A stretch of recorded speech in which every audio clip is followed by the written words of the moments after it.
So in this video I'm going to talk to you about wood chip and the importance of wood chip in composting. Now I use wood chip for 4 reasons. I think in the social media video in the introduction I said 3. There's actually 4.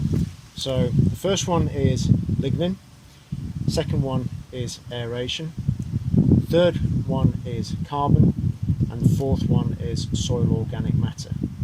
So the reason why I talk about lignin is because lignin is the cellular structure in wood, and that gives it its woody properties. It's the woodiness in wood, and the reason why that's so important is because the bacteria and fungus which breaks down wood feeds off the lignin. That's its main source of food, and as the bacteria and the fungi eats the lignin, that then generates heat, and the heat then generates the heat that's needed in the compost heap to help with further breakdown of the organic matter.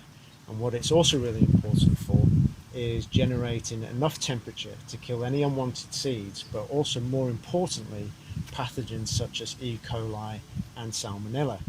Now because we use these boxes, we can compost fish, raw meat, cooked meat and dairy products. So because they are basically rodent proof, we can do that, but it's really important that we get these temperatures up to at least 65 degrees to kill all the pathogens, like I said, the main ones being E. coli and Salmonella.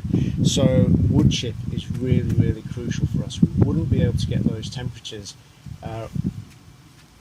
without the use of wood chip. The only way that we'd be able to do it if we didn't use wood chip would be through the use of energy, natural gas or some kind of electrical heating process.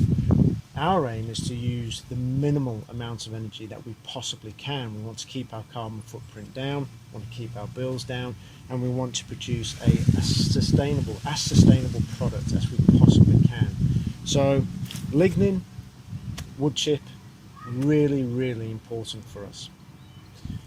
The other one in terms of carbon is, as most of you will know, that when you're composting, you're looking for a 50-50 balance, maybe a 60-40 balance between carbon and nitrogen, and this helps the composting process and just helps to make sure that your compost doesn't have too much nitrogen in it. I always aim for a 50-50 balance. Now this here is box number 2.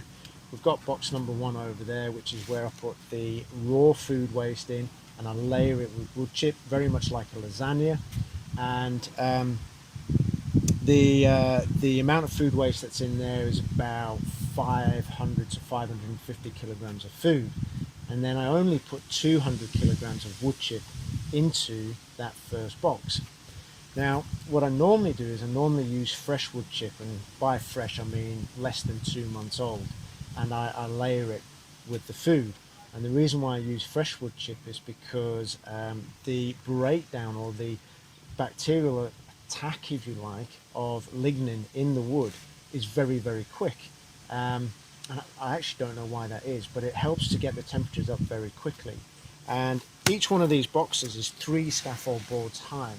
So within 7 days, the amount of content in that box will reduce by 1/3. It will go down to 2 scaffold boards in terms of width. So it's a 30% reduction in volume, and most of that is due to the evaporation of the moisture from all of the food waste. I mean, obviously there's a very high water content within food. So when we then turn box number 1 into box number 2, which is this one here, we add more wood chip. Now my experiment was with very fine wood chip, which has been produced as a result of sieving our coarse composting mulch into a finer compost that we use for growing seeds. Now when I add, so in box number 1 there's 200 kilograms of that. That's now been turned, and we've capped it with far coarser wood chip, and this is what comes out of the sieving process for producing the composting mulch. So by the time you get here, you'll get into about 400 kilograms of wood, and we're beginning to get to that 50-50 ratio between carbon and nitrogen, hopefully. Then what we do is we turn this stuff into box number 3, and we'll then add another 4 to 6 inch layer of this coarse, partly composted wood chip onto the top. When we turn it from here into here, we add another layer of wood chip, and again it's the really coarse wood chip that we get from the sieving process for the composting mulch. By the time that happens, we've pretty much got the balance between the carbon and nitrogen right. And we've actually added about 600 kilograms of wood chip to about 500 kilograms of food waste right at the very beginning. Now, in our original experiment, we had the really fine stuff, which came out of the sieving process from sieving our coarse compost into the fine compost. And what happened is, when we put it in box number 1, we actually didn't get the temperatures that we usually get when we use the more fresh wood chip. And originally that was a bit of a concern, because you know, obviously if it's not getting the temperatures there, it might in theory take longer to get the temperatures up in here.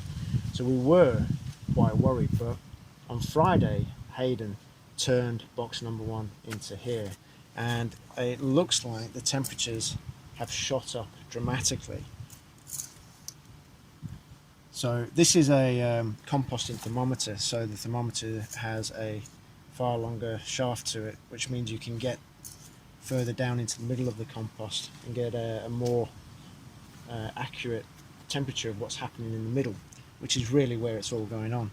So box number 1 was on Friday at about 35 degrees centigrade, and now, after only 2 days, the temperature has shot up to 59 degrees centigrade. So that's quite a dramatic increase in temperature.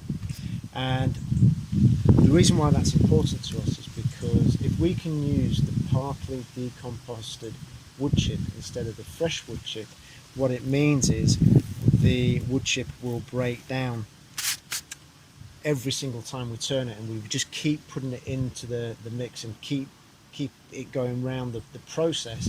It's going to break down every single time it goes through another heating phase. It will break down quicker and then help us produce a better quality, finer compost. So it's really important for us that this experiment works, and so far, based by the temperatures, 59 degrees here is looking quite promising, so fingers crossed that continues. And that's important because of soil organic matter. Now, soil organic matter is really important for soil structure, and it's also really important for helping to support the microorganisms that are in your soil and that are going to keep your soil as a living thing that's going to help to support all the plants and veg that you grow in your gardens and your allotments and everywhere else. So soil organic matter is really crucial.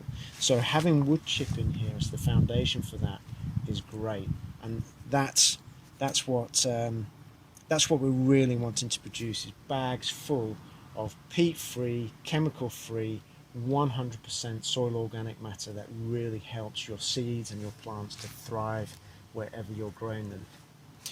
And then finally, aeration. The reason why aeration is really important is because you need to get the air in there to help the bacteria do its job. So if you think about this process as the fire triangle, you can't have a fire unless you've got fuel, oxygen and heat. Compost, you could argue, is more of a fire square, where you've got 4 corners here. So you've got oxygen, which is really important. So in here you'll see that we've got some tubes, and there's 4 of these tubes in this box, and the tube runs along the bottom.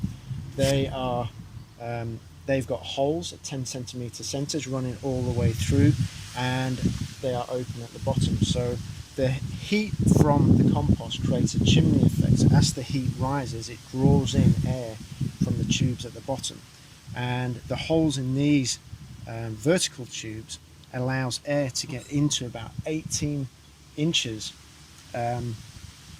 either side. So basically an 18 inch diameter, 36-inch diameter, into the box. So this box is fully aerated, and bacteria needs that oxygen to live and thrive, and to help break down the wood chip and the food waste that's in here. So the fuel is the wood chip and the food. We already talked about the oxygen, and then the heat source is the bacteria itself. But the reason why I think you can talk about it as a composting square is because you also need moisture.